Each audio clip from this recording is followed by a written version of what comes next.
এই দুনিয়াটা হচ্ছে পরিশ্রমের জায়গা, সংগ্রামের জায়গা। আপনি সফল হতে হলে আপনাকে পরিশ্রম করতে হবে, করতেই হবে। আর পরিশ্রমে কোনো লজ্জা নেই। আমি বিভিন্ন আমার আলোচনায় বলি, কাজে লজ্জা নেই। কিসে লজ্জা নেই? আওয়াজ করে বলুন সবাই। কাজে লজ্জা নেই। লজ্জা হচ্ছে অলসতায়, লজ্জা হচ্ছে হাত পাতায়, লজ্জা হচ্ছে অকর্মণ্যতায়। কাজে লজ্জা আছে? লজ্জা কিসে বলেন সবাই? লজ্জা হচ্ছে অলসতায়, অকর্মণ্যতায়।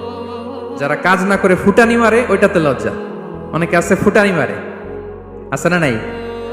কাজ করে না, সব ফুটানি, এই ফুটানিতে লজ্জা। কিন্তু পরিশ্রমে কোনো লজ্জা নেই। এজন্য আল্লাহ তাআলা বললেন, ইয়া আইয়ুহাল ইনসান ইন্নাকা কাদিহুন ইলা রাব্বিকা কাদহান ফামুলাকি। হে মানুষ, তোমার রবের কাছে পৌঁছা পর্যন্ত তোমাকে পরিশ্রম করতে হবে। হাড় ভাঙা পরিশ্রম করে আমার কাছে আসতে হবে, তবেই সফলতা মিলবে। অন্য আয়াতে আল্লাহ তাআলা বলছেন, লাকাদ খালাকনাল ইনসানা ফি কাবাদ। নিশ্চয়ই মানুষকে আমি কষ্ট এবং পরিশ্রম নির্ভর করে তৈরি করেছি।